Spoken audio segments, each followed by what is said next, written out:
Originally, we go up there with the intent of just sky watching and seeing if we can see some UFOs, because that country up there is really heavy with UFO activity.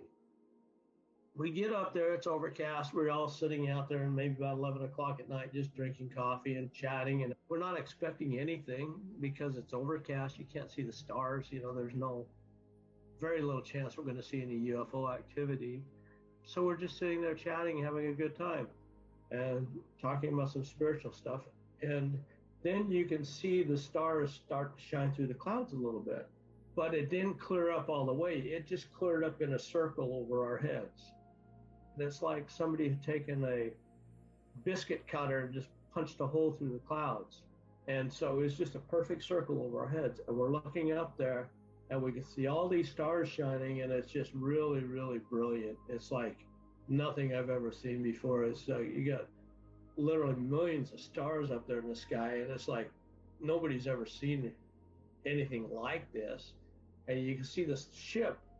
It's a triangle ship up there, and it's kind of bouncing around inside this circle.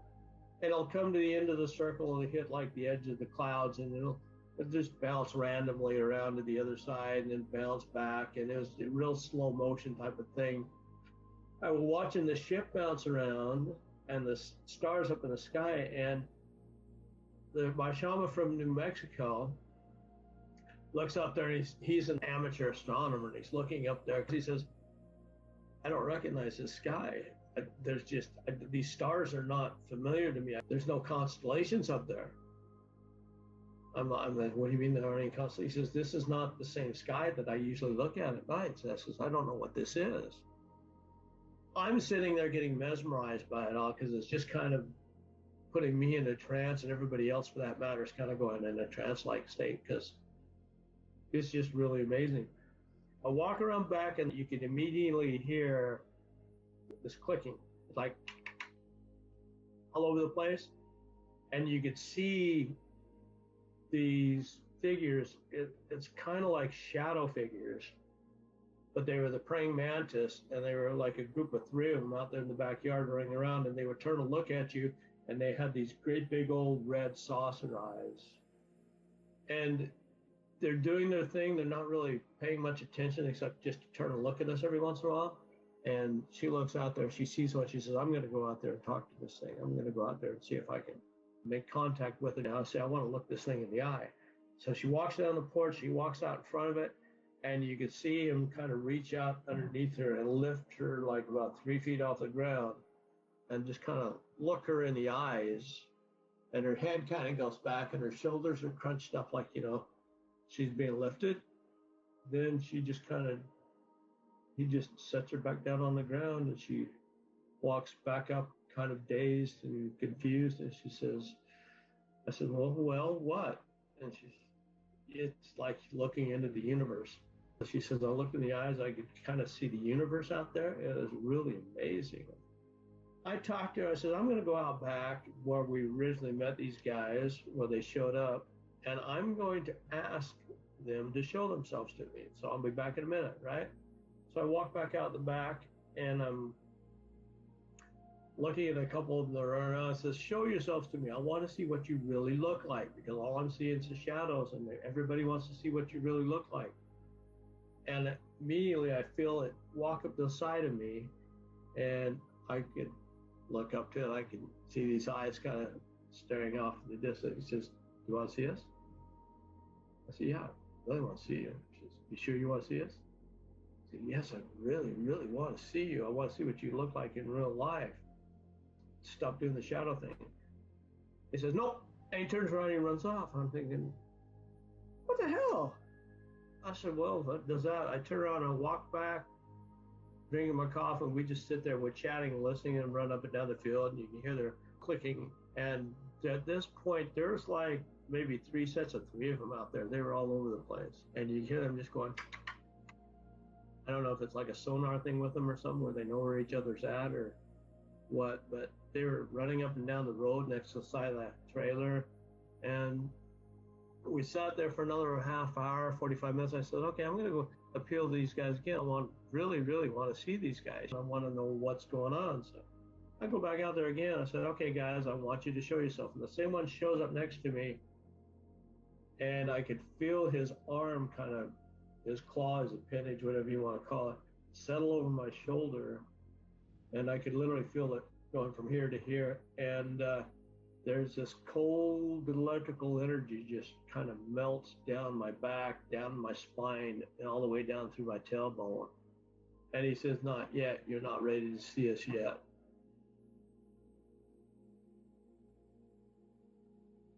If that's where it ended, it's like, it's kind of a fanciful tale. It's like, whatever, you know. But two of us decide to go and have regression. With my experience, I feel something drawing me up the road. So I get up out of my sleeping bag and I walk up the road. It goes up around maybe about a quarter of a mile, and then there's a big ravine right there on the side of the road. And hanging over this at the edge of the ravine is this door, and it's all lit up, and I can look into the door, and it's kind of got this, if you're looking across the water and you see the sun shining off the water, if it's calm day, you see the sun shining off it, and it's a whole bunch of different colors, kind of glistening, iridescent. That's the way this door was. And this praying mantis guy I met earlier was standing next to me, and I could finally see him, you know, the whole shape. I could actually see the color, what he looked like. And he had, his eyes weren't actually red, but they were really big. They're definitely like praying mantis bug eyes. And he did have the appendages which came across. He had these little feather, really light feather structures down, like kind of like down feathers, except really light. And they were shining down on his, they were hanging down on his arm, and he had some on the side of his body. He had this little aperture, it's kind of like gills on the bottom side of his body, you know, what you call his thorax, I guess. And he's brown and white. He's kind of a brownish, tannish color, tannish white color. It's just really pretty, really beautiful looking thing. And I don't think my Photoshop thing that I did him any justice. And he motioned me into this door. So we're walking in this door, and the minute we walk through, we're on a ship someplace. And you could tell it was one of the big triangular ships. And going towards each corner was a catwalk. And these three catwalks kind of joined in the center. And there's a podium sitting on top with a little red ball that had, you know, it was kind of like that, you know, like the spot thing. Yeah. And the impression that if you put your hand out, you can put your hand out like that, and it would fit right into that impression that's on the ball. And down below us, there's a big orange ball that's just kind of floating. And I would tell you, if you've seen one of these big triangle ships, it usually has a ball of some sort in the center. Well, this one was kind of an orange ball, and it was kind of just floating there. And I'm taking it's maybe the energy source or something. I don't know. And off on each corner, it had a white light. And so he takes me to the center. We're directly over this orange energy source. And I put my hand on there. I could see immediately there's this holographic image of me and my life. And I'm taking this probably future events that are going to happen. And I'm looking at him and said, well, what's this? What's this about? And he looks at me and he goes, it's deja vu. I'm thinking, oh, okay. Well, he's showing me events of the future that I'll remember, I guess. So we walked down the catwalk and we entered into this other room. And right in front of us, there's this door that's maybe about 10 feet tall. And it's maybe about 4 feet wide. And we both walk in. It moves, it kind of just gives way. It just like opens up. And we walk into it, and it closes behind us, and you could see this, looks like this big old camera eye that's in the wall up near the ceiling. And it has this laser that kind of scans down over us. It's a purple kind of laser that just kind of scans down me and goes back up again. And it kind of wraps me up in this laser type of thing and just scans up and down me. So it's some sort of cleaning laser to either disinfect the body or detangle it, or maybe any attachments or something. I don't know, but it's a cleaning apparatus of some sort. And as soon as it stopped, this door off the left-hand side opens up, and we're walking into this other room. And the thing that catches my mind is there's this great big old wall out in front of us that's crystal clear, and it's looking out into space. And you could just, we're out in the universe someplace, and you could see this really, really cool looking view of space. There are stars out there, and it was really amazing. And off to the left-hand side, there's a kidney-shaped table. And around this kidney-shaped table, there's 26 other people. I was at number 27. And the minute I step into the room, there's this ball in the middle of the table.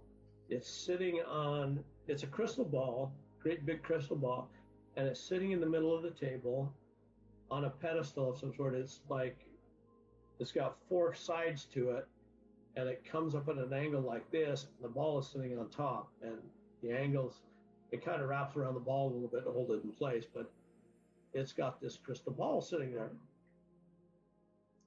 And you can see, it must have been like the energy from each one of us, our spirits or whatever, all just come out of our bodies, from the top of our heads, out of our bodies, into this ball.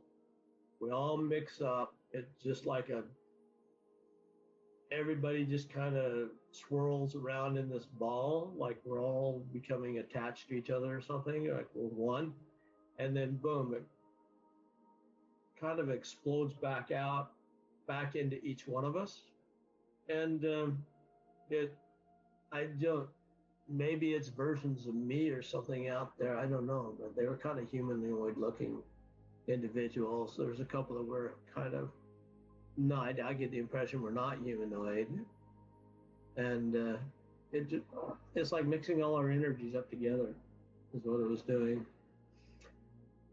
The next thing I remember, we're sitting on top of the ship, and there's a great big canopy there, and he's sitting off to the right-hand side, I'm sitting off to the left, and we're sitting in this canopy.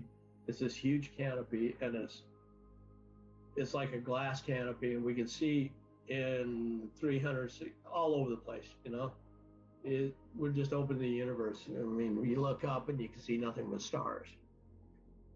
And he looks at me, he says, "Would you like to see?" Yeah, I'd love to see. You know, of course, why not? You know, I said yes. And the minute I said yes, everything just disappears. And it's like I'm floating in space all by myself. There's like nothing anywhere around. And at that moment, you could kind of hear this. It's kind of like music. It's like a tone to the universe. It's just like floating out there. It's got its own kind of a tone to it.